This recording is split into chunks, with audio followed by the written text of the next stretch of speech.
నమస్తే, welcome to BRK health. నేను దేవిక. ఇప్పుడు మనతో పాటు అయితే ఉన్నారు ఫ్లవర్ థెరపిస్ట్ డాక్టర్ అజయ్ గారు అయితే మనతో పాటు ఉన్నారు. ఇప్పుడు సార్ని అడిగి మనకున్న డౌట్స్ అయితే క్లియర్ చేసుకుందాం. నమస్తే సార్. నమస్తే అండి. సార్, ఇప్పుడు చాలా మటుకు అంటే ఇప్పట్లో చూస్తున్నది ఏంటి అంటే లేడీస్లో కానీ జెంట్స్లో అయినా కూడా 30+ అండ్ ఏజ్కి సంబంధం లేకుండా కూడా ఎట్లా అంటే వెరికోస్ వెయిన్స్ అనేది వస్తుంది. అసలు వెరికోస్ వెయిన్స్ అంటే ఏంటి సార్? యాక్చువల్గా మనకి బ్లడ్ సర్క్యులేషన్కి ఆర్టరీస్ వెయిన్స్ అని ఉంటాయి. ఆర్టరీస్ ఏంటంటే హార్ట్ నుంచి బయటికి బ్లడ్ని పంప్ చేస్తుంది. ఓకే. వెయిన్స్ ఏంటంటే బ్లడ్ని మళ్ళీ వెనక్కి లాక్కుంటుంది అనమాట. సో ఇప్పుడేంటి లంగ్స్లోంచి ఆక్సిజనేట్ అయ్యి బ్లడ్ హార్ట్కి వెళ్ళి అక్కడ నుంచి డైజెస్టివ్ సిస్టంలో న్యూట్రియంట్స్ అన్నీ తీసుకొని ప్రతి సెల్కి తీసుకొని వెళ్ళాలి. ఓకే. అది ఆర్టరీస్ పని. అక్కడ ఒకసారి ఆక్సిజన్ న్యూట్రిషన్ అంతా ఇచ్చేసిన తర్వాత ఆ కార్బన్ డైఆక్సైడ్ టాక్సిన్స్ అవన్నీ తీసుకొని మళ్ళీ హార్ట్కి వచ్చి మళ్ళీ ఇంకో చోటుకి పంప్ అవ్వాలి. బ్లడ్ సర్క్యులేషన్ అలాగ అవుతుంటుంది. సో ఆర్టరీస్ ఏంటంటే బ్లడ్ ఫ్లో వాడుకొని బాగా పంప్ అవుతుంది. బట్ వెయిన్స్కి ఏంటంటే ఇప్పుడు కిందకి నీళ్ళు పోసాం అనుకోండి, పైప్లోకి ట్యాంక్ నుంచి నీళ్ళు కిందకి ఫ్లో బాగా వస్తుంది. కానీ ట్యాంక్కి ఎక్కాలంటే మోటార్ పెట్టాలి. అదే దూరం ఎక్కువ ఉందనుకోండి మధ్యలో వాల్వ్స్ పెట్టాలి.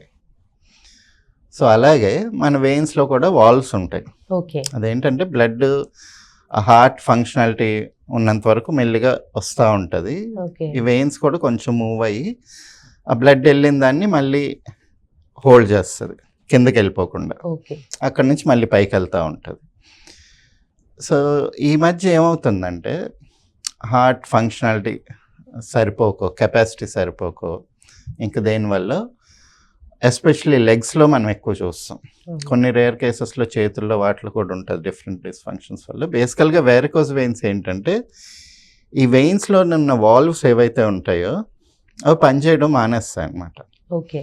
సో 2-3 వాల్వ్స్ ఇలాగా కంటిన్యూస్గా పనిచేయలేదు అనుకోండి, అక్కడ ఆ బ్లడ్ ఇలాగా ఎక్స్పాండ్ అవుతుంటాయి. అవి అక్కడ నుంచి బ్లడ్ ఫ్లో అవ్వక అదేంటంటే అక్కడ ఉండి సెటిల్ అయిపోతుంటుందండి.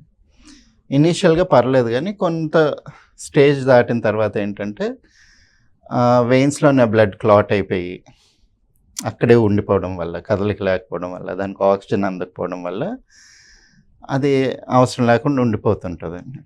ఇనీషియల్గా ఏంటంటే ఇది మనకి స్పైడర్ వెబ్ స్టేజ్ అంటాం. స్పైడర్లో ఏంటంటే సన్నగా గ్రీన్ కలర్లోని వెయిన్స్ బయట లెగ్స్ దగ్గర కానీ స్కిన్ కింద కనిపిస్తూ ఉంటాయి. అది initial first stage of varicose veins. ఈ టైంలోనే ఏంటంటే జస్ట్ కాస్మెటిక్ ప్రాబ్లం. చాలామందికి ఏంటంటే అది చూడడానికి వికారంగా ఉంటుంది, షార్ట్ డ్రెస్సెస్ వేసుకోలేము, లేకపోతే ఎవరైనా చూసినారా అక్కడ ఏమైందని చెప్పి అడుగుతారు అనేది ఒక కాస్మెటిక్ ప్రాబ్లంగానే ఉంటుంది అక్కడ స్టేజ్ వరకు. తర్వాత ఏమవుతుందంటే అది సివియారిటీ పెరిగే కొద్దీ ఒకటే చిన్న వెయిన్స్ దగ్గర స్టార్ట్ అవుతుంది, అలాగ పెద్ద వెయిన్స్ దగ్గరికి వెళ్ళి అవి కూడా డ్యామేజ్ అవ్వడం మొదలు పెడతాయి అన్నమాట. ఓకే. డ్యామేజ్ అయ్యి అక్కడ బ్లడ్ క్లాట్ అయ్యి ఆబ్వియస్గా ఇప్పుడు మీకు అక్కడ ఫ్రెష్ ఇది లేదనుకోండి, ఎనరోబిక్ బ్యాక్టీరియానే కదా అక్కడ, ఏదో ఎప్పుడో చిన్న దెబ్బ తగిలింది అనుకోండి, అక్కడ ఇన్ఫెక్షన్ కింద మారిపోతుంది. ఇప్పుడు ఎక్కడైనా ఇన్ఫెక్షన్ అయినా దెబ్బ తగిలినా బ్లడ్డే కదా అక్కడికి వెళ్ళి సర్క్యులేట్ చేసి యాంటీబాడీస్ని అన్నిటినీ చేసి హీల్ చేసుకుంటుంది. ఇప్పుడు పుండ్ అయింది అనుకోండి, లేకపోతే దెబ్బ తగిలింది అనుకోండి, అక్కడ అంతా లింఫ్ వచ్చి సెటిల్ అవుతుంది, యాంటీబాడీస్ వచ్చి అక్కడ హీలింగ్ చేసుకుంటుంది, బ్లడ్ క్లాట్ అవుతుంది. ఈ వెరికోస్ వెయిన్స్ ఉన్న దగ్గర అది అవ్వదు. ఓకే. సో ఇది పుండ్ అయిపోయి లోపలికి వెళ్ళి గ్యాంగ్రీన్ అయ్యి కొన్నిసార్లు చాలా సివియర్ కండిషన్స్ అవుతుంటాయి. ఇంకొకటి ఏంటంటే it's an indication that your heart capacity is not enough, సరిపోవట్లేదు మీ పంపింగ్ అనే దానికి ఇండికేషన్. సో మీకు లెగ్స్లో స్టార్ట్ అయింది అనుకోండి, మెల్లిమెల్లిగా ఏంటంటే అక్కడ బ్లడ్ సర్క్యులేషన్ ఫ్లో కరెక్ట్గా లేదు కాబట్టి తిమ్మిరులు రావడం, నడవలేకపోవడం, ఇట్లా లాగినట్టు నొప్పులు రావడం, మజిల్ క్రాంప్స్ రావడం, ఇలాంటివన్నీ కూడా జరుగుతుంటాయి. ఇది వెరికోస్ వెయిన్స్. అంటే స్టార్టింగ్ స్టేజ్లోనే అట్లా ఉంటుందా సార్? డిపెండ్స్ అండి, అంటే ప్రోగ్రెస్ అయ్యే కొద్దీ ఇవన్నీ వస్తూ ఉంటాయి. ఓకే. సో ఇప్పుడు వీటికి సర్జరీస్ కంపల్సరీ అవసరం అంటారా సార్? మరి అంటే ఇప్పుడు ప్రజెంట్ ఉన్న మెడికల్ సిస్టంలో సర్జరీ ఒకటే ఆప్షన్ కింద చూస్తున్నారు. అంటే దీనికి ట్రీట్మెంట్ లేదా సార్ వేరేదేమి? అదే వస్తుంది. అంటే మా సిస్టంలోనే ఏంటంటే మేము ఏంటంటే ప్రాణం, okay, life flow with in the body. So దీనిలోనే ఏంటంటే ఈ చక్రాలు, మన అనాహత చక్రంలో ఇంబ్యాలెన్స్ వచ్చినప్పుడు విండ్ మూమెంట్ అనేది డిస్టర్బ్ అవుతుంది. ఈవెన్ సన్లైట్ కూడా మనం విండ్ కింద కన్సిడర్ చేస్తాం. Any moment from place A to place B. ఇప్పుడు సూర్యుడి నుంచి సూర్యరశ్మి ఇక్కడ వచ్చింది అంటే it is the principle of wind. అలాగే మన బాడీలోని ఎక్కడైనా సరే విండ్ ఆ మూమెంట్ కరెక్ట్గా లేనప్పుడు అనాహత చక్రంలో బ్లాకేజ్ ఉన్నట్టు, అనాహత చక్రం ఇంబ్యాలెన్స్ అనమాట. అది మేము అలా కన్సిడర్ చేస్తాం. జనరల్గా ఎగ్జిస్టింగ్ సిస్టంలోనే ఏంటంటే అది ఇనీషియల్గా కాస్మెటిక్ ప్రాబ్లంగానే చూసారు కాబట్టి దాన్ని ఒక ప్లాస్టిక్ సర్జరీ టైప్లోనే ఏంటంటే జస్ట్ ఒక లేజర్ సర్జరీ చేస్తారు. అదేంటంటే అక్కడ బ్లాక్ చేసేసి బ్లాస్ట్ చేసేస్తారు దాన్ని. అది అక్కడ దాకా నర్వ్స్ తీసేస్తారు, వెయిన్స్ తీసేస్తే అక్కడ మామూలుగా మళ్ళీ కనిపించదు. బట్ అది సొల్యూషన్ కాదు కదా. ఇప్పుడు వచ్చిన దాన్ని తీసేయడం అది జస్ట్ ఒక మాస్కింగ్ ఎఫెక్ట్. మళ్ళీ రాకుండా చూసుకోవాలనేది యాక్చువల్ హీలింగ్. అక్కడికి ఇంకా ఫోకస్ చేయట్లేదు. బేసికల్గా ఏంటంటే మనం ఇనీషియల్గా చెప్పుకున్నట్టు ఇది మోటార్ ప్రాబ్లం. వాటర్ ట్యాంక్లోకి ఎలాగ ఎక్కించాలి, సో హార్ట్ దాకా ఎలా తీసుకురావాలి దాన్ని. ఇవాళ రేపు ఏమవుతుంది చాలామందికి, ఎస్పెషలీ లేడీస్లోనే ఎందుకు వస్తుంది అంటే చాలామంది హార్మోనల్ ఇంబ్యాలెన్సెస్ ఫేస్ చేస్తున్నారు. అన్యాచురల్ వెయిట్ గెయిన్ వస్తుంది. చాలా వెరికోస్ వెయిన్స్ ఉన్న వాళ్ళు చూడండి, స్లిమ్గా ఉండే వల్ల చాలా తక్కువ, స్లిమ్గా ఉండే వాళ్ళలో కూడా వస్తుంది. బట్ ఎవరైతే unnatural weight gain, hormonal imbalance ఉండడం వల్ల సడన్గా వెయిట్ పుట్టనాయి, థైరాయిడ్ ప్రాబ్లమ్స్ వల్ల వెయిట్ సడన్గా పెరగగానే మన హార్ట్, మన కెపాసిటీ ఒకటి ఉంటుంది. అంటే నాకు ఇంత బాడీ వరకు నేను సర్క్యులేట్ చేసుకోగలను అనేది.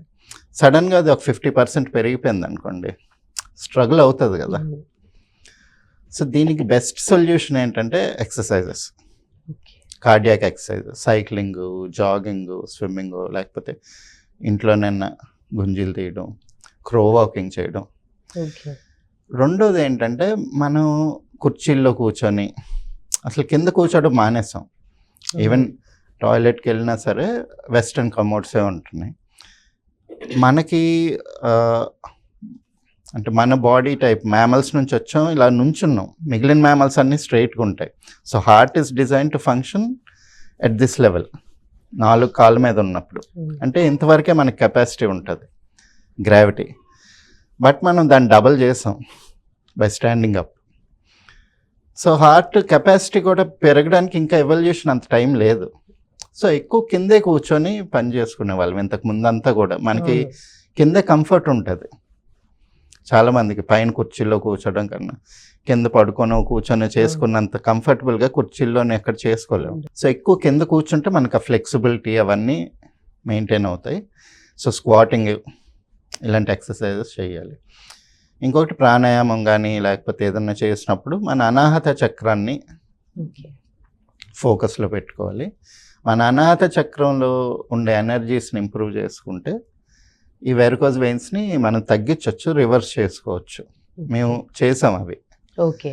అండ్ ఆల్సో మన లైఫ్ స్టైల్ మార్చుకొని కొంచెం ఎక్సర్సైజ్ ఇన్కల్కేట్ చేసుకుంటే అది ఫ్యూచర్లో కూడా రాకుండా ఉంటుంది.